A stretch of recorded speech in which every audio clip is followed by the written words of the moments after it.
Mon mariage avec Charles semblait inébranlable. 5 années de bonheur, de complicité et d'amour partagé. Nous formions ce que beaucoup appelaient le couple parfait. Nos rires résonnaient dans notre appartement parisien, nos projets s'entrechoquaient avec enthousiasme et nos regards ne cessaient de se croiser avec tendresse. J'étais persuadée que rien ne pourrait jamais nous séparer.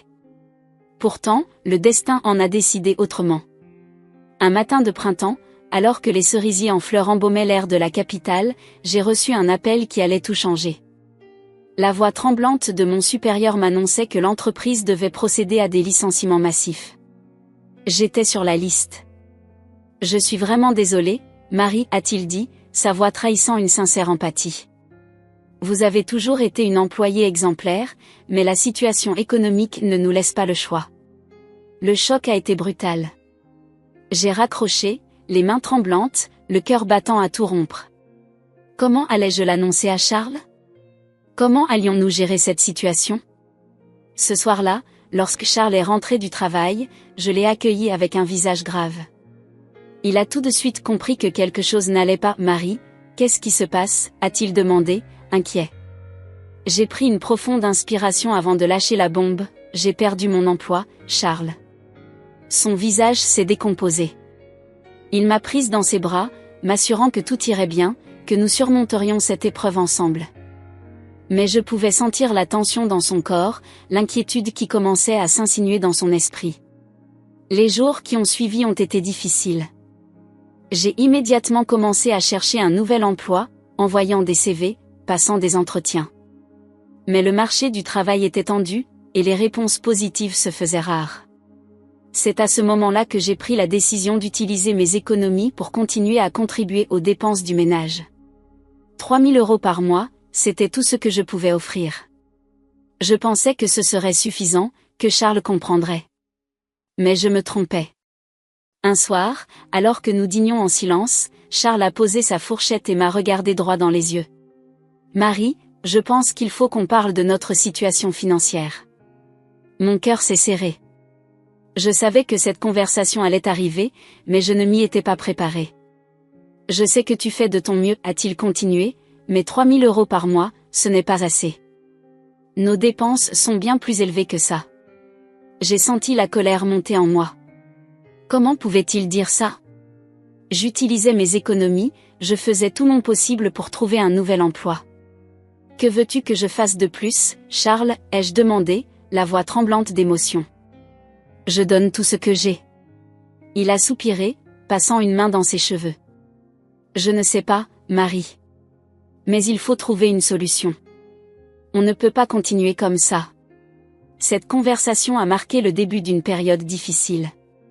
Charles est devenu de plus en plus distant, passant plus de temps au travail, évitant les conversations sur notre situation financière. Et puis il y avait Robert, mon beau-père.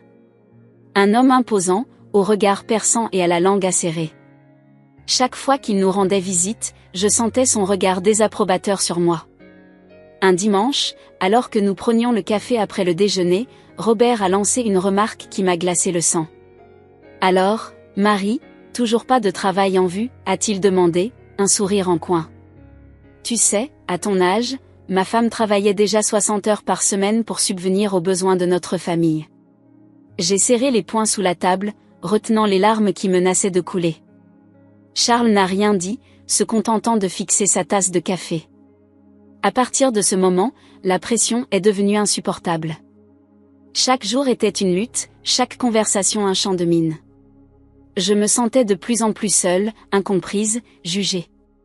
Notre mariage, qui semblait si solide quelques mois auparavant, commençait à se fissurer sous le poids des difficultés financières.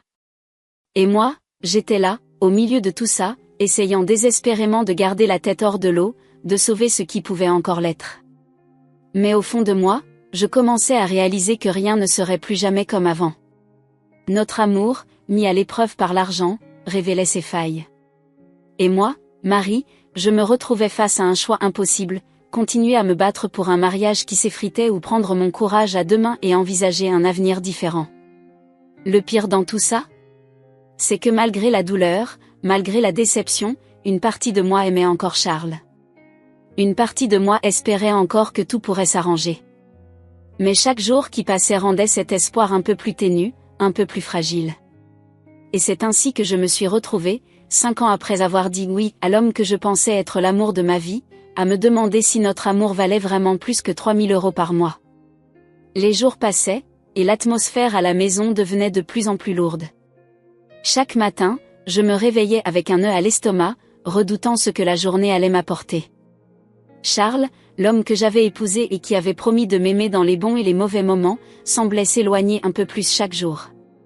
Un matin, alors que je préparais le petit déjeuner, j'ai entendu Charles entrer dans la cuisine.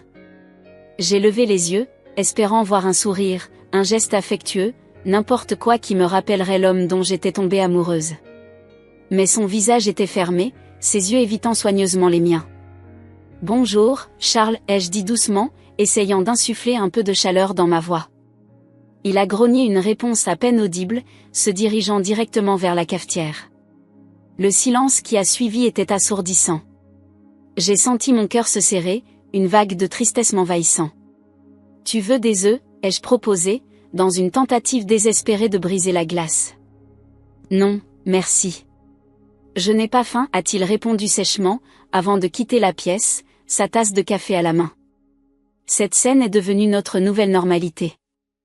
Les conversations chaleureuses et les rires complices qui avaient autrefois rempli notre maison avaient été remplacés par un silence glacial et des échanges brefs et formels.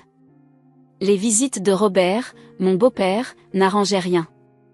Au contraire, elles ne faisaient qu'exacerber la tension déjà palpable.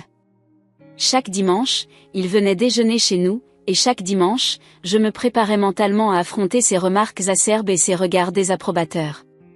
Un de ces dimanches, alors que je débarrassais la table après le repas, j'ai entendu la voix de Robert s'élever du salon. « Charles, mon fils, tu ne peux pas continuer comme ça. Cette situation avec Marie, c'est intenable. » J'ai retenu mon souffle, me figeant sur place pour écouter la suite. « Je sais, papa, » a répondu Charles, sa voix trahissant sa fatigue. « Mais que veux-tu que je fasse ? Ce que tu dois faire, c'est lui parler sérieusement. Elle doit comprendre qu'elle ne peut pas se contenter de vivre à tes crochets. 3000 € par mois, c'est une plaisanterie. » J'ai senti la colère monter en moi. Comment osait-il ? J'utilisais mes économies, je cherchais activement du travail. Je faisais tout mon possible pour contribuer. Marie ? La voix de Charles m'a fait sursauter. Il se tenait dans l'embrasure de la porte, son visage un mélange de gêne et d'irritation. « Tu nous espionnes maintenant ? » Non, je débarrassais juste la table, ai-je balbutié, sentant les larmes me monter aux yeux. Robert est apparu derrière Charles, son regard froid me transperçant. « Eh bien, puisque tu es là, autant que tu entendes ce que j'ai à dire. » Les minutes qui ont suivi ont été parmi les plus humiliantes de ma vie. Robert a énuméré toutes mes supposées défaillances, du fait que je ne trouvais pas de travail à ma contribution financière risible. Charles est resté silencieux tout du long, refusant de croiser mon regard. Cette nuit-là, allongé dans notre lit, j'ai pleuré silencieusement, tournant le dos à Charles qui faisait semblant de dormir. Je me sentais plus seule que jamais. Les jours qui ont suivi ont été un brouillard de chagrin et d'anxiété. Je passais mes journées à la recherche frénétique d'un emploi, envoyant des dizaines de CV, passant des entretiens téléphoniques, tout en essayant désespérément de maintenir un semblant de normalité à la maison. Un soir, alors que je préparais le dîner, j'ai entendu la porte d'entrée claquer. Charles est entré dans la cuisine, le visage sombre. « Marie, il faut qu'on parle » a-t-il dit, sa voix dénuée de toute émotion. Mon cœur s'est serré. Je savais que ce moment allait arriver, mais je n'étais pas prête. J'ai parlé à un avocat aujourd'hui, a-t-il continué, évitant toujours mon regard. Il m'a expliqué nos options. Nos options, ai-je répété, incrédule. Tu veux dire, pour le divorce ? Il a hoché la tête, toujours sans me regarder. Je pense que c'est mieux ainsi, Marie. Cette situation, ce n'est bon pour aucun de nous deux. J'ai senti le sol se dérober sous mes pieds. Comment en étions-nous arrivés là ? Comment notre amour avait-il pu se désintégrer si rapidement ? Charles, ai-je murmuré, ma voix tremblante, je t'en prie, ne fais pas ça. On peut surmonter cette épreuve ensemble. On s'est promis. Les promesses ne paient pas les factures, Marie, m'a-t-il coupé sèchement. Je suis désolée, mais ma décision est prise.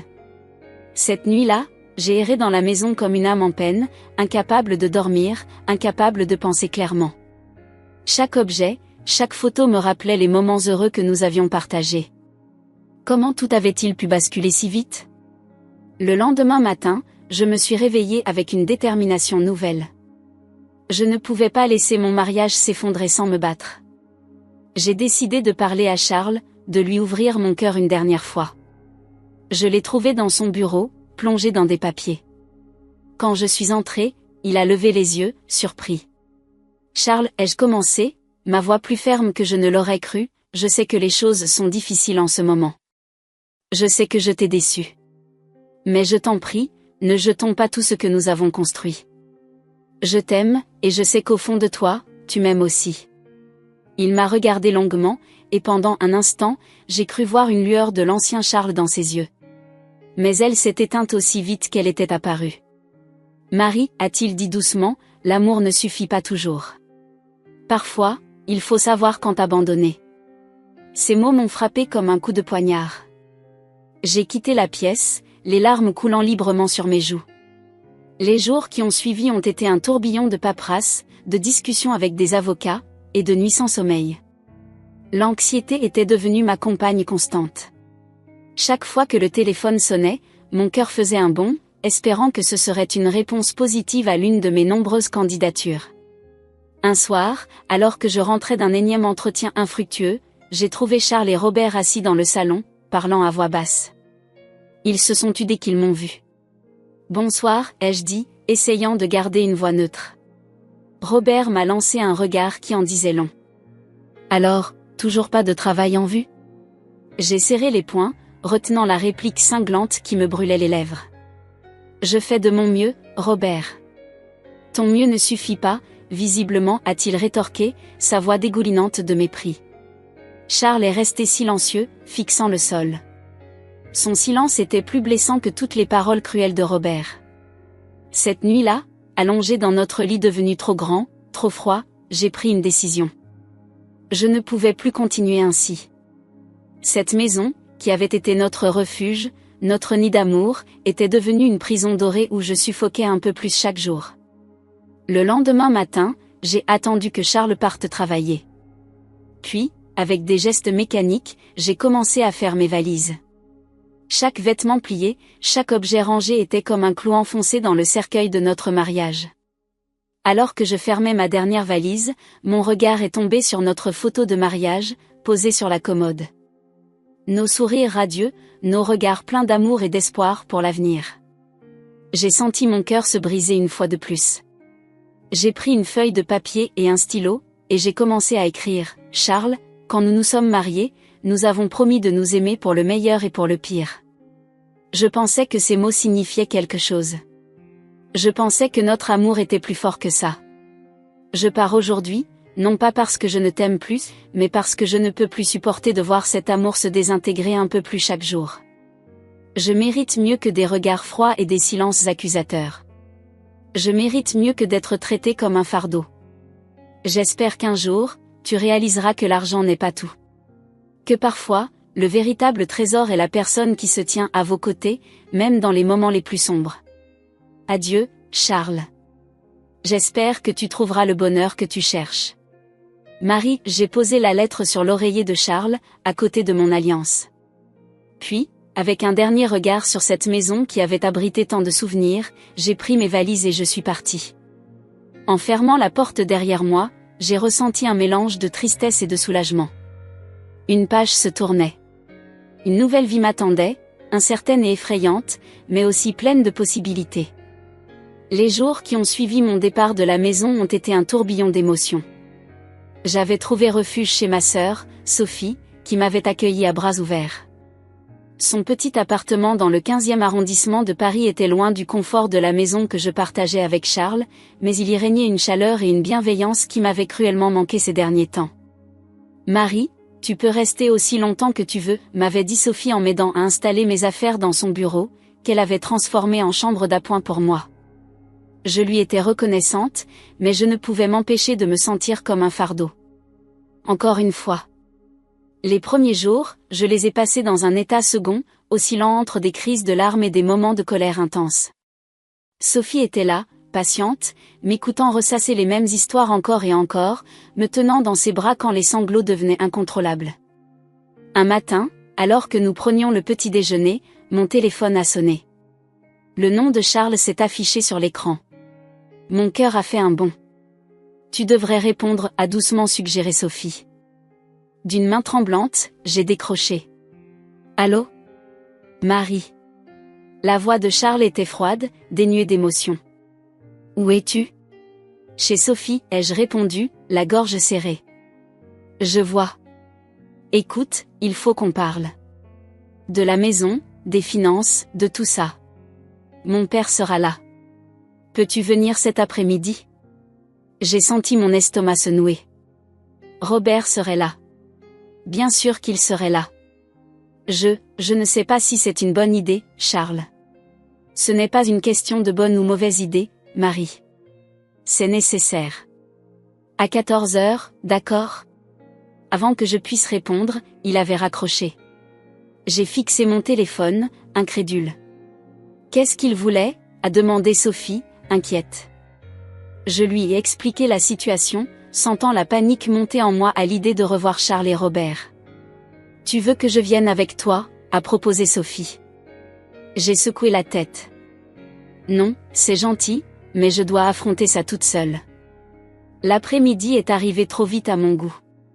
À 14 heures précises, je me tenais devant la porte de ce qui avait été ma maison pendant 5 ans. J'ai pris une profonde inspiration et j'ai sonné. Charles a ouvert la porte. Son visage était impassible, mais j'ai cru déceler une lueur de surprise dans ses yeux. Peut-être s'attendait-il à ce que je ne vienne pas a-t-il dit simplement, s'écartant pour me laisser passer. Dans le salon, Robert était assis dans le fauteuil, l'air grave. Il m'a à peine salué d'un hochement de tête. Assieds-toi, Marie, a dit Charles, désignant le canapé. Je me suis assise, mal à l'aise, sentant le regard de Robert peser sur moi. Bien, a commencé Charles, nous devons discuter de la suite des événements. La maison, les comptes bancaires, tout ça. J'ai hoché la tête, la gorge trop serrée pour parler. J'ai parlé à notre avocat, a poursuivi Charles. Étant donné ta situation financière actuelle, il pense qu'il serait préférable que tu renonces à tes droits sur la maison. J'ai senti mon cœur se serrer. Cette maison, nous l'avions choisie ensemble. Nous avions passé des week-ends entiers à la décorer, à en faire notre nid. Et pour ce qui est des comptes communs, a intervenu Robert, sa voix dure, il va sans dire que tu n'y auras plus accès. Quoi, ai-je balbutié, sous le choc. Mais c'est aussi mon argent. L'argent que tu as gagné, oui, a répliqué Robert. Mais pas celui que mon fils a gagné pendant que tu vivais à ses crochets. Papa, a dit Charles, mais sans réelle conviction. Je me suis levée, tremblante de colère et d'indignation. Comment osez-vous ? J'ai travaillé dur pendant des années. J'ai contribué à cette famille autant que Charles. Robert s'est levé à son tour, me dominant de toute sa hauteur. Contribuer ? Avec quoi ? Tes misérables 3000 € par mois ? Ne me fais pas rire. Ça suffit. La voix de Charles a claqué comme un coup de fouet. Asseyez-vous, tous les deux. Nous nous sommes rassis, Robert me lançant un regard noir. Marie, a repris Charles d'une voix plus douce, je sais que c'est difficile, mais essaie de comprendre. Tu n'as pas de travail, pas de revenu stable. Comment pourrais-tu assumer les charges de la maison ? J'ai senti les larmes me monter aux yeux. Mais c'est temporaire, Charles. Je cherche du travail, tu le sais. Temporaire, a ricané Robert. Ça fait des mois que ça dure, ton temporaire. J'ai serré les poings, luttant pour garder mon calme. J'essaie, d'accord ? Je fais de mon mieux. Ton mieux ne suffit pas, a crié Robert, se levant à nouveau. Tu es un fardeau, Marie. Un boulet que mon fils traîne depuis trop longtemps. Papa. Cette fois, la voix de Charles était vraiment en colère. Ça suffit maintenant. Mais le mal était fait. Les mots de Robert résonnaient dans ma tête, faisant écho à mes propres doutes, à mes propres peurs. C'est vraiment ce que tu penses, Charles, ai-je demandé, ma voix à peine plus qu'un murmure. Que je suis un fardeau? Charles a évité mon regard, fixant le sol. Son silence était plus éloquent que n'importe quelle réponse. Je me suis levée lentement, les jambes tremblantes. Je vois, ai-je dit, ma voix étrangement calme malgré la tempête qui faisait rage en moi. Dans ce cas, je pense qu'il n'y a plus rien à dire. Marie, a commencé Charles, mais je l'ai coupé d'un geste. Non, Charles. J'ai compris. Je suis un fardeau, un boulet. Eh bien, laisse-moi te libérer de ce poids. J'ai regardé autour de moi, cette maison qui avait été la mienne, ces murs qui avaient été témoins de tant de moments de bonheur. Et maintenant, tout était gâché. Je vais prendre quelques affaires, ai-je dit, me dirigeant vers les escaliers. Marie, attends, a dit Charles, me suivant. On peut en discuter calmement. Je me suis retournée, le regardant droit dans les yeux. Discuter de quoi, Charles? Du fait que ton père me traite comme une moins que rien et que tu ne dis rien? Du fait que tu me considères comme un fardeau après 5 ans de mariage? Ou du fait que tu es prêt à me jeter à la rue sans le moindre remords? Charles a eu l'air choqué par mes paroles. Peut-être réalisait-il seulement maintenant la gravité de la situation. Ce n'est pas ce que je veux, a-t-il murmuré. Ah non, ai-je répliqué, la colère prenant le dessus sur la tristesse. Alors qu'est-ce que tu veux, Charles? Parce que je ne comprends plus. Je ne te comprends plus. Il est resté silencieux, incapable de répondre. Je suis montée dans notre chambre, non, sa chambre maintenant, et j'ai commencé à rassembler quelques vêtements, des photos, des souvenirs que je ne pouvais pas laisser derrière moi. Quand je suis redescendue, un sac à la main, Charles et Robert étaient toujours dans le salon. Robert avait l'air satisfait, comme s'il avait gagné une bataille. Charles, lui, semblait perdu, confus. Je reviendrai chercher le reste de mes affaires plus tard, ai-je dit, me dirigeant vers la porte. Marie, a appelé Charles, mais je ne me suis pas retournée. J'ai ouvert la porte, sentant l'air frais sur mon visage. Avant de sortir, j'ai jeté un dernier regard à Charles. Tu sais, quand on s'est mariés, je pensais que notre amour pourrait surmonter tous les obstacles. Je pensais que nous serions toujours là l'un pour l'autre, dans les bons et les mauvais moments. Visiblement, je me trompais. Et sur ces mots, je suis sortie, fermant la porte derrière moi sur 5 ans de ma vie. Le trajet de retour chez Sophie a été flou. Je ne me souviens pas avoir pris le métro, ni avoir monté les escaliers jusqu'à son appartement. Tout ce dont je me souviens, c'est de m'être effondrée dans ses bras dès qu'elle a ouvert la porte. Oh, Marie, a-t-elle murmuré, me serrant fort contre elle.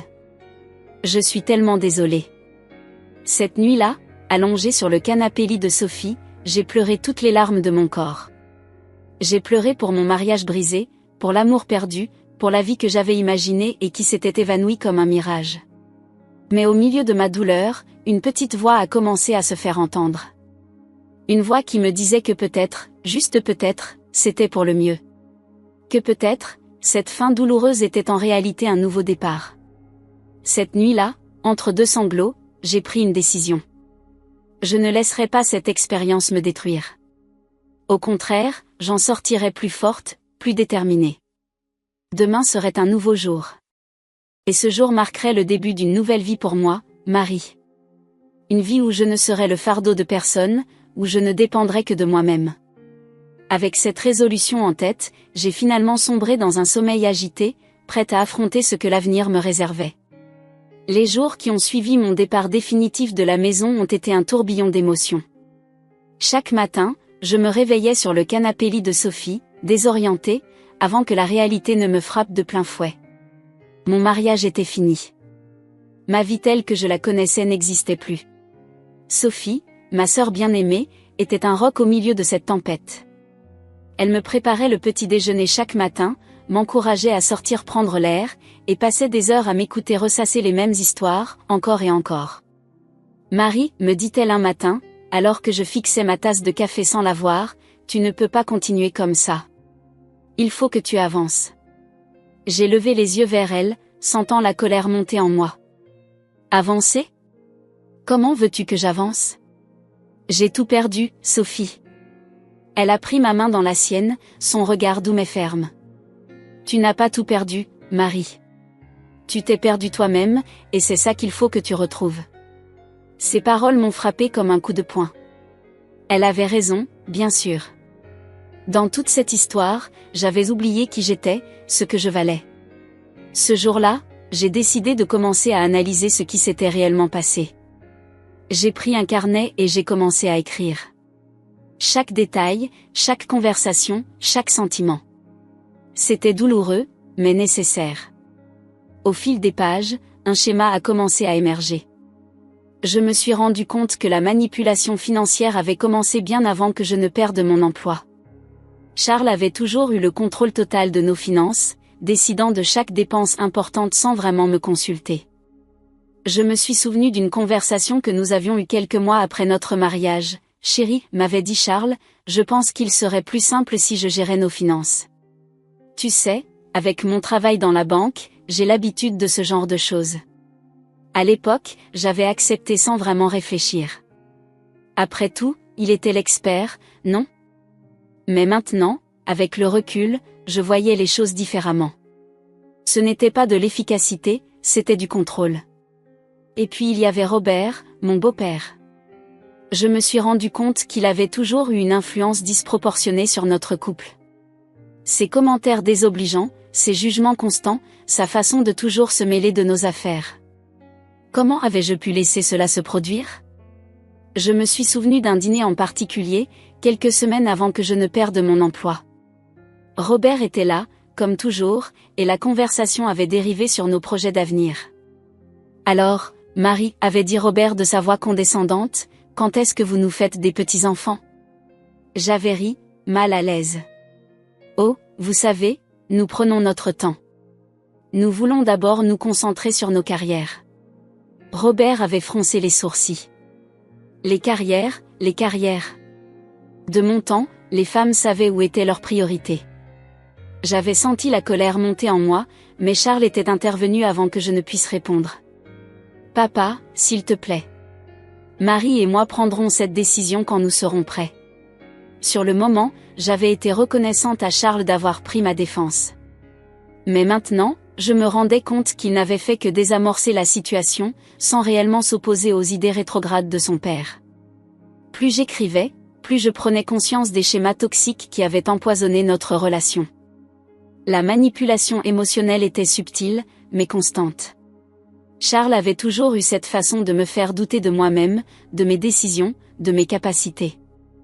Je me suis souvenu d'une fois où j'avais parlé de reprendre mes études pour obtenir un master. « Tu es sûr d'en être capable ?» avait demandé Charles.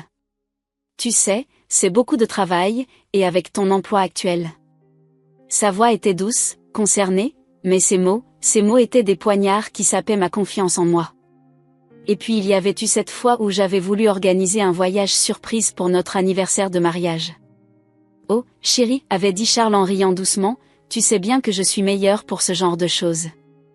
Laisse-moi m'en occuper, d'accord ?» À chaque fois, c'était la même chose. Des petites remarques, des petits gestes qui, pris individuellement, semblaient inoffensifs. Mais mis bout à bout, ils formaient un tableau effrayant de manipulation et de contrôle. Le plus dur a été de réaliser à quel point j'avais laissé cette situation s'installer. J'avais abdiqué mon pouvoir, morceau par morceau, jusqu'à ce qu'il ne reste plus rien. Un soir, alors que je relisais mes notes, Sophie s'est assise à côté de moi. « Qu'est-ce que tu lis ?» a-t-elle demandé doucement. Je lui ai tendu le carnet. Ma vie. Ou plutôt, la vie que j'ai laissé Charles et Robert contrôler. Elle a parcouru quelques pages, son visage s'assombrissant au fil de sa lecture. « Oh, Marie » a-t-elle murmuré. « Pourquoi ne m'as-tu jamais rien dit ?» J'ai haussé les épaules, sentant les larmes monter. Je ne savais pas. Je ne voyais pas. Ou peut-être que je ne voulais pas voir. Sophie m'a prise dans ses bras, me berçant doucement comme quand nous étions enfants. « Ce n'est pas ta faute » a-t-elle dit fermement. « Tu entends ? Ce n'est pas ta faute. » Ces mots ont ouvert les vannes. J'ai pleuré comme je n'avais jamais pleuré auparavant. J'ai pleuré pour la jeune femme pleine d'espoir que j'étais quand j'ai épousé Charles. J'ai pleuré pour tous les rêves que j'avais abandonnés, pour toutes les fois où j'avais douté de moi-même. J'ai pleuré pour le temps perdu, pour l'amour gâché. Mais au milieu de mes larmes, j'ai senti quelque chose changer en moi. Une étincelle de colère, de détermination. Plus jamais, ai-je murmuré entre deux sanglots. Plus jamais je ne laisserai quelqu'un me traiter comme ça. Sophie m'a serré plus fort. C'est ça, ma sœur. C'est ça qu'il faut que tu gardes en tête. Les jours suivants ont été consacrés à une introspection profonde. J'ai analysé chaque aspect de ma relation avec Charles, chaque interaction avec Robert. J'ai commencé à voir les signes avant-coureurs, les drapeaux rouges que j'avais ignorés. J'ai réalisé que mon estime de moi s'était érodée lentement mais sûrement au fil des années. Chaque fois que Charles prenait une décision pour moi, chaque fois que Robert faisait un commentaire désobligeant sur ma carrière ou mes choix de vie, je perdais un peu plus confiance en moi. Un matin, en me regardant dans le miroir, j'ai eu du mal à reconnaître la femme que je voyais. Où était passée la Marie pleine de vie et d'ambition? Où était passée la femme qui avait des rêves, des projets? C'est à ce moment-là que j'ai pris une décision. Je ne pouvais pas changer le passé, mais je pouvais contrôler mon avenir. J'ai sorti mon vieux CV et j'ai commencé à le mettre à jour. J'ai fait des recherches sur les formations qui pourraient m'aider à relancer ma carrière. Pour la première fois depuis longtemps, j'ai commencé à penser à ce que je voulais, moi, et non à ce que Charles ou Robert attendaient de moi. Sophie m'a surprise un soir, penchée sur mon ordinateur, entourée de papiers et de livres. « Qu'est-ce que tu fais » a-t-elle demandé, curieuse. J'ai levé les yeux vers elle, sentant un sourire se former sur mes lèvres. Je reprends ma vie en main. Elle s'est assise à côté de moi, parcourant les documents étalés sur la table. Un master en gestion de projet? Marie, c'est génial. J'ai hoché la tête, sentant l'excitation monter en moi. Je me suis toujours intéressée à ça, tu sais. Mais Charles pensait que ce n'était pas une bonne idée, que c'était trop difficile à concilier avec notre vie de famille. Sophie a froncé les sourcils. Et depuis quand Charles décide-t-il de ce qui est bon pour toi? Sa question m'a fait réfléchir. Depuis quand, en effet? Depuis trop longtemps, c'était certain. Plus maintenant, ai-je dit fermement. À partir de maintenant, c'est moi qui décide de ma vie. Cette nuit-là, allongée sur le canapé lit, j'ai repensé à tout ce que j'avais découvert sur moi-même, sur ma relation avec Charles, sur la dynamique toxique qui s'était installée dans notre couple. J'ai réalisé que malgré la douleur, malgré la trahison, je devais être reconnaissante. Reconnaissante d'avoir ouvert les yeux avant qu'il ne soit trop tard. Reconnaissante d'avoir une sœur comme Sophie pour me soutenir. Reconnaissante d'avoir enfin la chance de redevenir moi-même. Le chemin serait long et difficile, j'en étais consciente. Il y aurait des jours où la douleur serait insupportable, des moments où je douterais de ma décision. Mais pour la première fois depuis longtemps, j'avais l'impression d'être sur la bonne voie. Alors que je fermais les yeux, prête à m'endormir, j'ai fait une promesse à la Marie du passé, à celle qui avait été perdue dans les méandres d'une relation toxique. Je lui ai promis de ne plus jamais l'oublier, de ne plus jamais la laisser de côté. Je lui ai promis de devenir la femme forte et indépendante qu'elle avait toujours rêvé d'être. Et avec cette promesse en tête, j'ai sombré dans un sommeil paisible, prête à affronter les défis qui m'attendaient. Les semaines passaient, et je commençais doucement à reprendre pied. Chaque jour apportait son lot de défis, mais aussi de petites victoires qui me faisaient avancer. Un matin, alors que je prenais mon café sur le balcon de Sophie, j'ai réalisé que je ne m'étais pas réveillée en pensant à Charles. C'était une première depuis notre séparation, et cette constatation m'a procuré un sentiment étrange, mélange de soulagement et de mélancolie.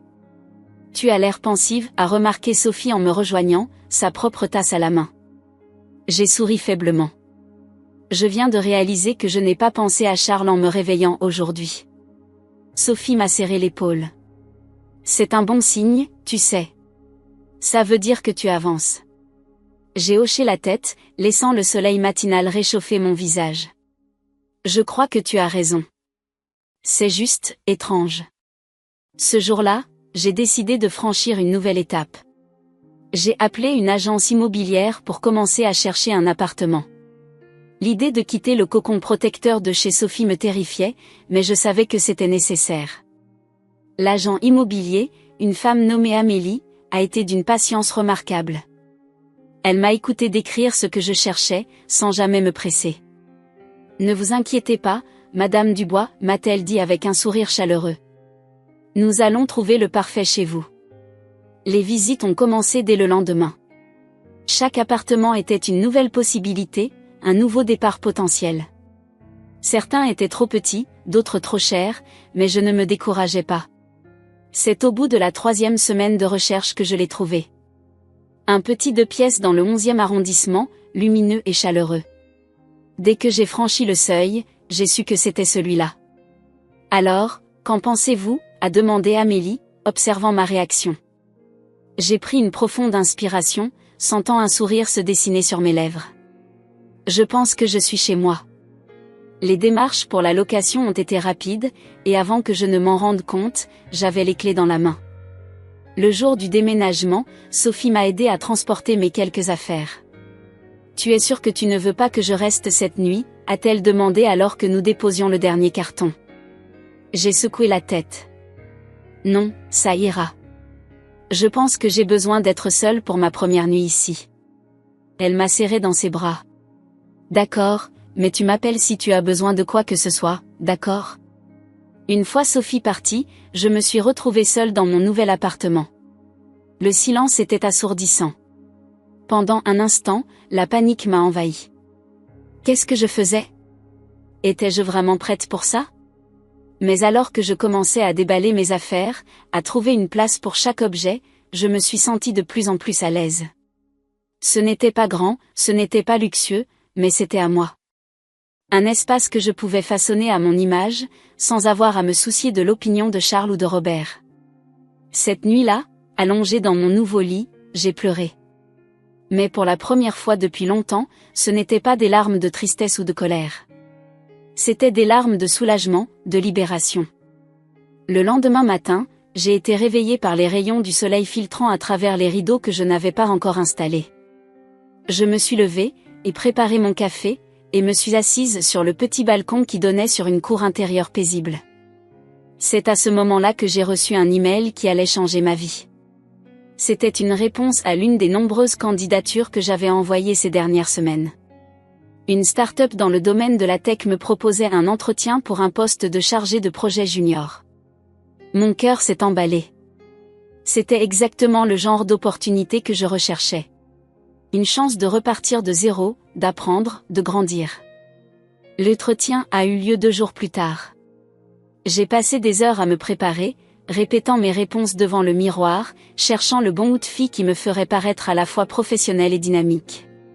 Quand je suis arrivée dans les locaux de l'entreprise, j'ai été immédiatement séduite par l'ambiance. C'était jeune, vibrant, plein d'énergie. Rien à voir avec mon ancien travail. L'entretien s'est déroulé avec la directrice des ressources humaines, une femme d'une 40aine d'années nommée Claire, et le responsable de l'équipe projet, Thomas. Alors, Marie, a commencé Claire avec un sourire encourageant, parlez-nous un peu de vous. J'ai pris une profonde inspiration. C'était le moment de vérité. Eh bien, je sors d'une période difficile dans ma vie personnelle, ai-je commencé, décidant d'être honnête. Mais cette expérience m'a appris beaucoup sur moi-même et sur ce que je veux vraiment dans ma carrière. J'ai vu Thomas hocher la tête avec intérêt. J'ai toujours été passionnée par la gestion de projets, ai-je poursuivi, gagnant en confiance. J'aime l'idée de prendre quelque chose depuis sa conception jusqu'à sa réalisation. Et je pense que mes expériences personnelles récentes m'ont rendue plus résiliente, plus adaptable. L'entretien a duré près d'1 heure. Nous avons discuté de mes compétences techniques, de ma vision du travail en équipe, de mes objectifs à long terme. À ma grande surprise, je me suis sentie de plus en plus à l'aise au fil de la conversation. Quand je suis sortie du bureau, j'étais épuisée mais exaltée.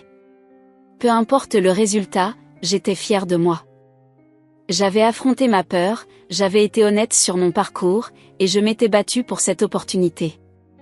Les jours suivants ont été un mélange d'anxiété et d'espoir. Je vérifiais compulsivement mes emails, sursautant à chaque fois que mon téléphone sonnait.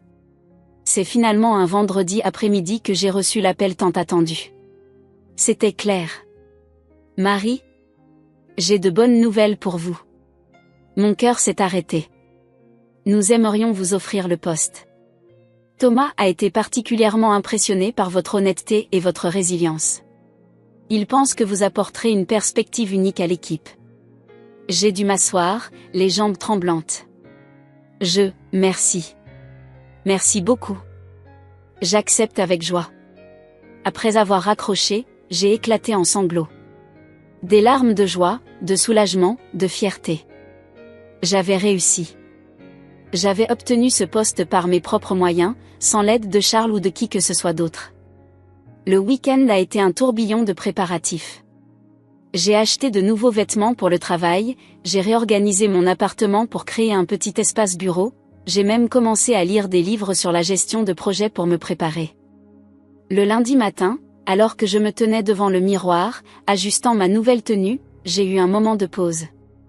J'ai regardé cette femme dans le reflet, cette femme qui avait traversé l'enfer et qui en était ressortie plus forte.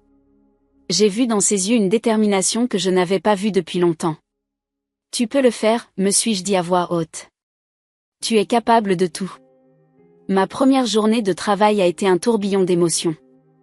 J'ai rencontré mes nouveaux collègues, tous accueillants et enthousiastes. Thomas m'a présenté le projet sur lequel je allais travailler, et j'ai senti l'excitation monter en moi à mesure qu'il expliquait les détails. Le soir, en rentrant chez moi, j'étais épuisée mais profondément satisfaite. Pour la première fois depuis longtemps, je me sentais à ma place. Je me sentais valorisée pour mes compétences, pour ce que j'étais vraiment. Les semaines ont passé, et chaque jour m'apportait son lot de défis et de satisfactions. J'apprenais énormément, je m'intégrais de plus en plus dans l'équipe. Mes idées étaient écoutées, mes contributions appréciées. Un soir, alors que je travaillais tard sur un rapport, Thomas est passé devant mon bureau. « Marie ? Vous êtes encore là ?» J'ai levé les yeux, surprise. « Oh, Thomas.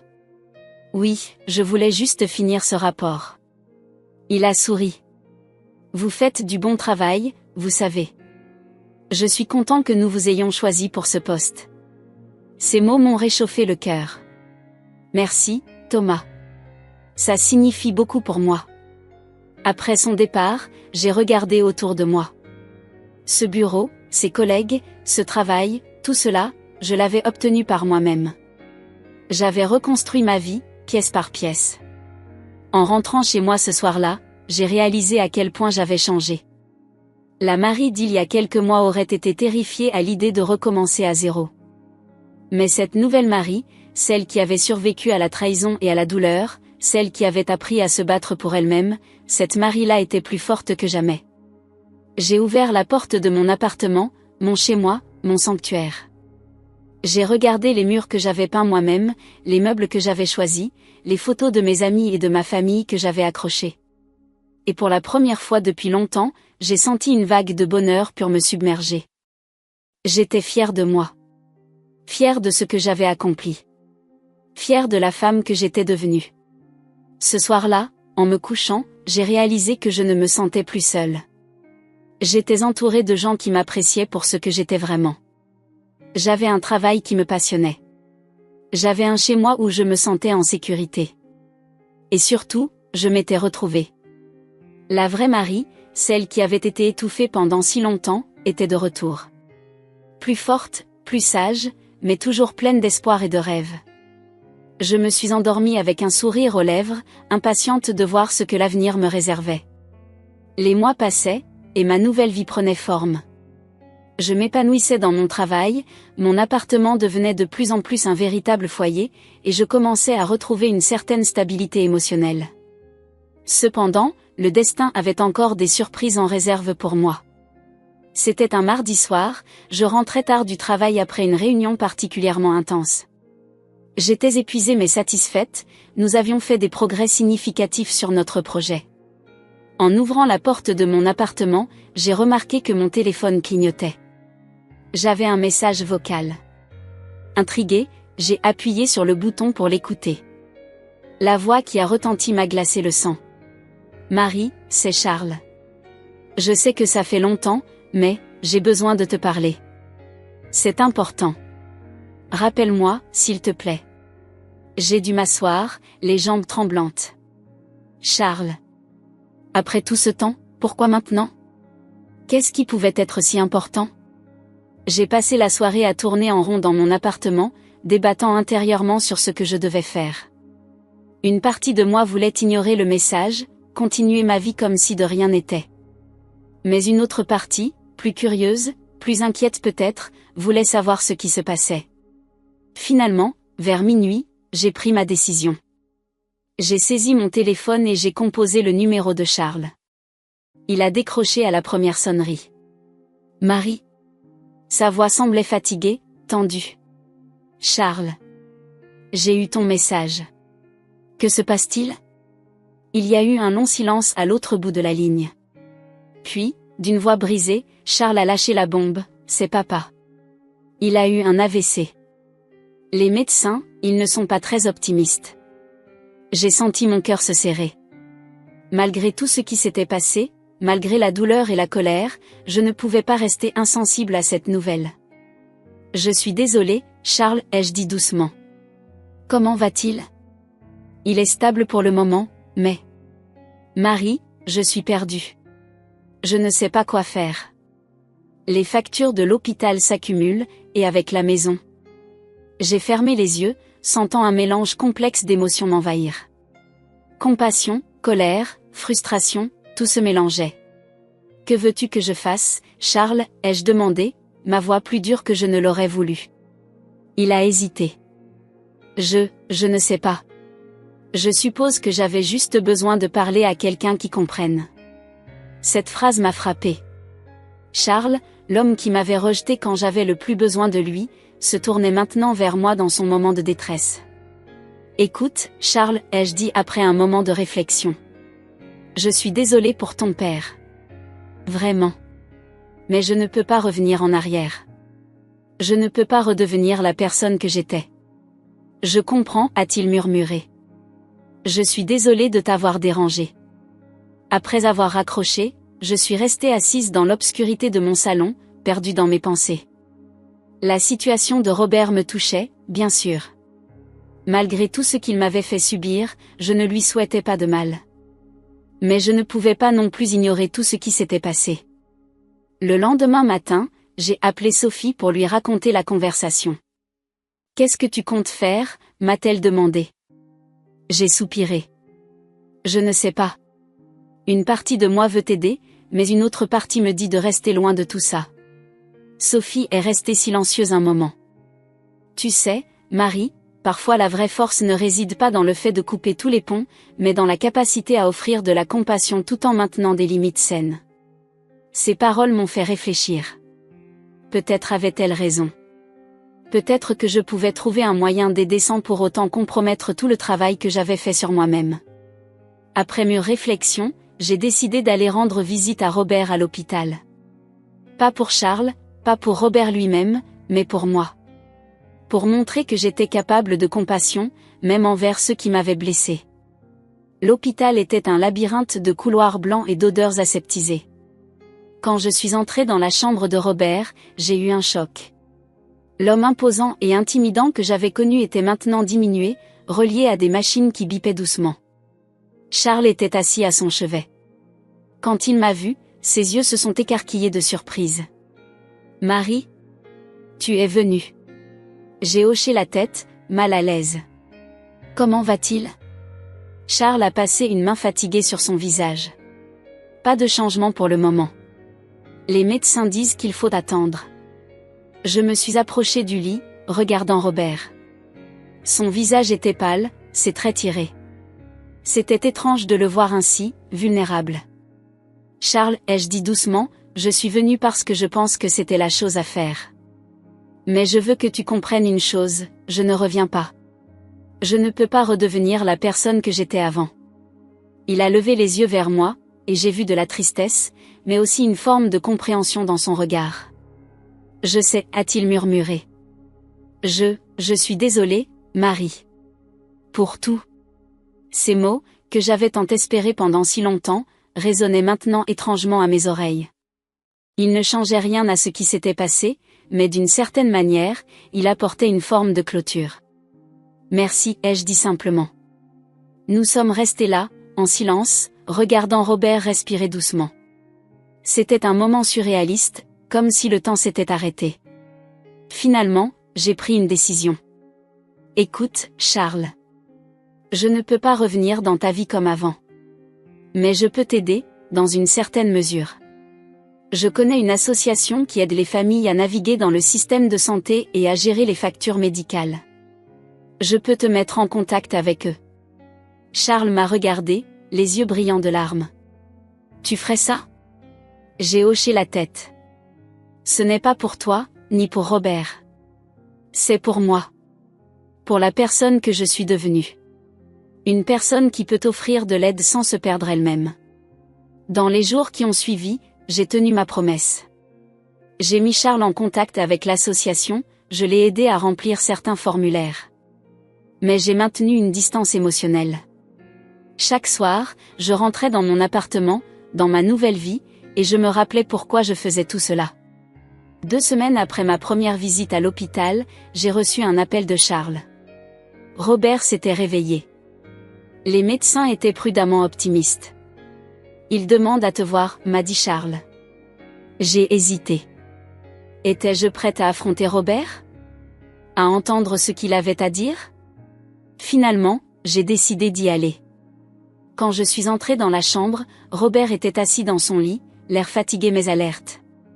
Marie, a-t-il dit d'une voix rauque. Tu es venue. Je me suis approchée du lit, nerveuse. Oui, je suis là. Il y a eu un long silence. Puis, à ma grande surprise, Robert a pris la parole. Je suis désolée, Marie. J'ai été un imbécile. Un vieil homme stupide et borné.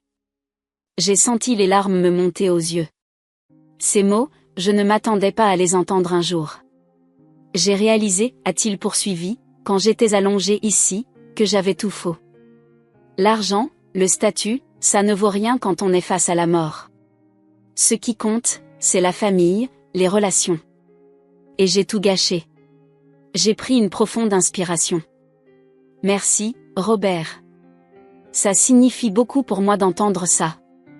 Il a tendu une main tremblante vers moi. Je ne te demande pas de me pardonner. Je ne le mérite pas. Mais je voulais que tu saches que je regrette.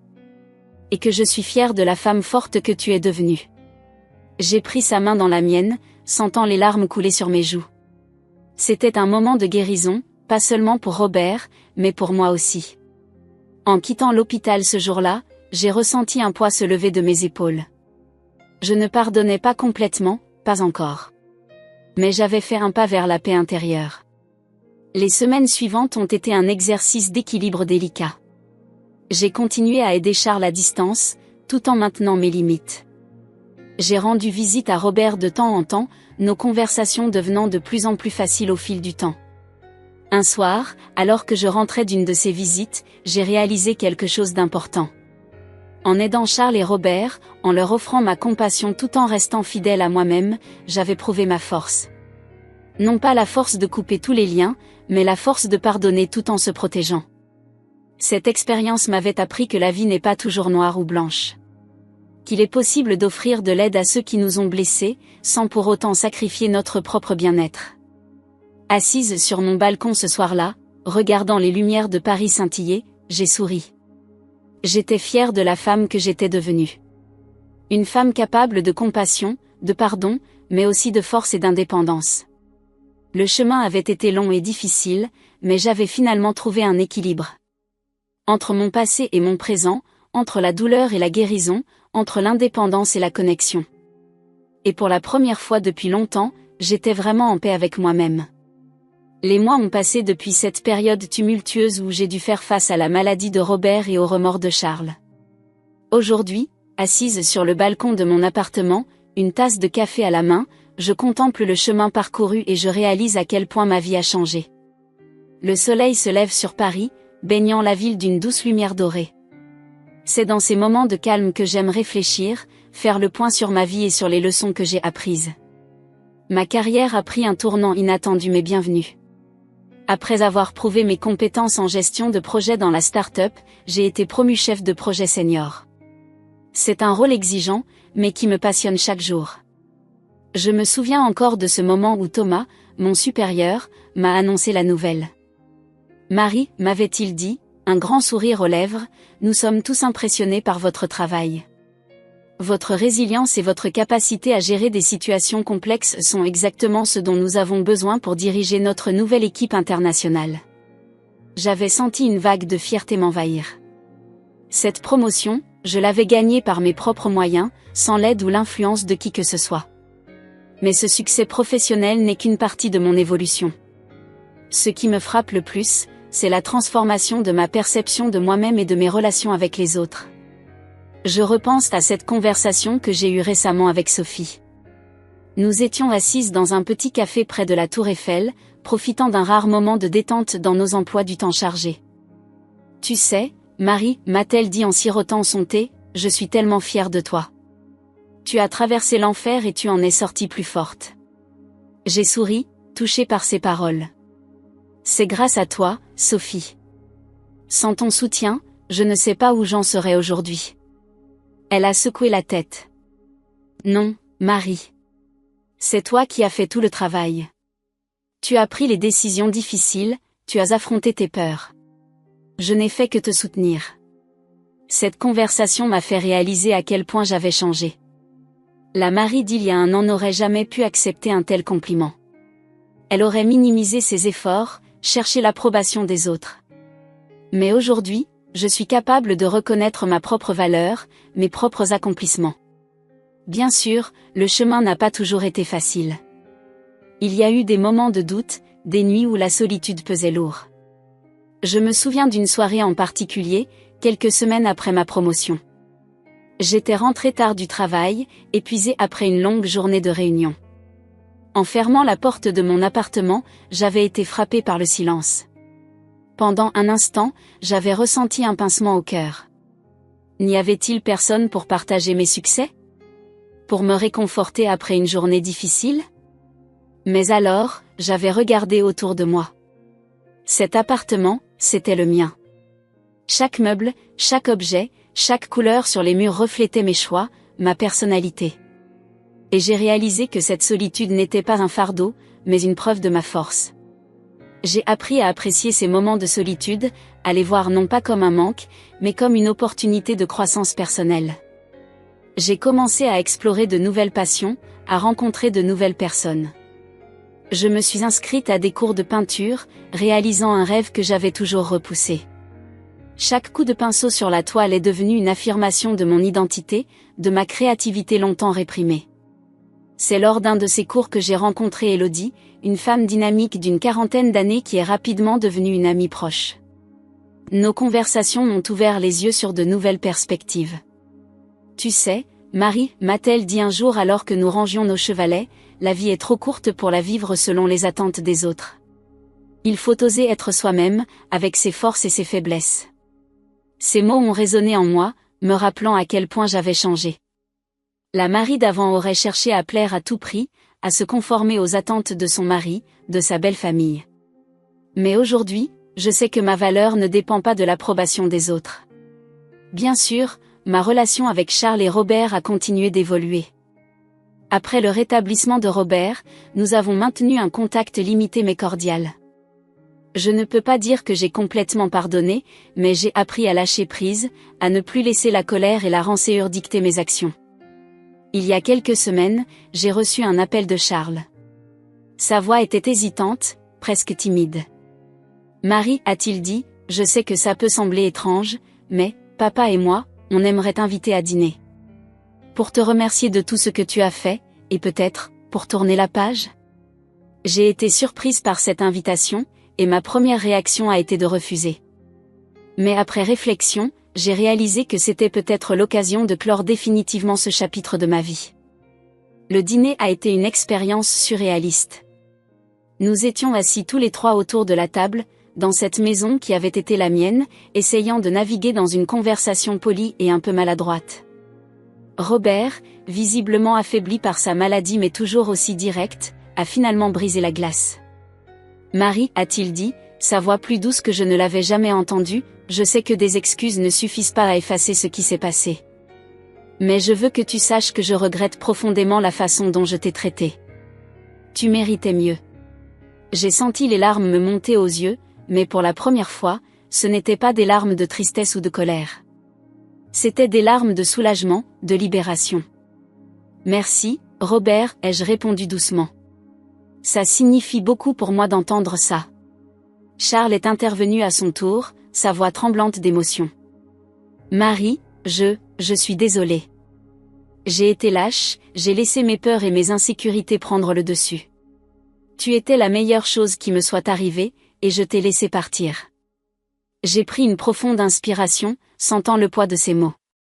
Charles, je vous remercie tous les deux pour ces excuses. Elles sont importantes pour moi. Mais je veux que vous compreniez quelque chose, je ne regrette pas ce qui s'est passé. Ils m'ont regardé, surpris. Ce que je veux dire, ai-je poursuivi, c'est que cette expérience, aussi douloureuse qu'elle ait été, m'a permis de devenir la personne que je suis aujourd'hui. Une personne plus forte, plus indépendante, plus fidèle à elle-même. Et pour ça, je suis reconnaissante. Le reste du dîner s'est déroulé dans une atmosphère plus légère. Nous avons parlé de nos vies respectives, de nos projets. Et quand je suis partie ce soir-là, j'ai ressenti une paix que je n'avais pas connue depuis longtemps. Cette expérience m'a confirmé que j'avais fait le bon choix. Que la vie que j'avais construite pour moi-même était précisément celle que je voulais vivre. Aujourd'hui, alors que je regarde le soleil se lever sur Paris, je réalise que je suis enfin en paix avec mon passé. J'ai appris à me faire confiance, à établir des limites saines, à ne pas avoir peur d'être seule. Ma vie n'est peut-être pas parfaite. Il y a encore des défis, des moments de doute. Mais je les affronte avec une confiance nouvelle, sachant que j'ai la force de surmonter n'importe quel obstacle. Je pense à la jeune femme que j'étais il y a quelques années, celle qui avait peur de prendre des décisions, qui cherchait constamment l'approbation des autres. Je voudrais lui dire que tout ira bien, qu'elle est plus forte qu'elle ne le pense. Mais surtout, je voudrais lui dire que le bonheur ne se trouve pas dans le regard des autres, mais dans la fidélité à soi-même. Que l'indépendance n'est pas synonyme de solitude, mais de liberté. Et que chaque épreuve, aussi difficile soit-elle, est une opportunité de grandir et de se redécouvrir. Alors que je termine mon café, je souris. La journée qui s'annonce est pleine de promesses et de possibilités. Et pour la première fois depuis longtemps, je suis impatiente de voir ce que l'avenir me réserve. Car je sais maintenant que quoi qu'il arrive, je suis capable de faire face. Je suis forte, je suis résiliente, et surtout, je suis fidèle à moi-même. Et c'est la plus belle des victoires.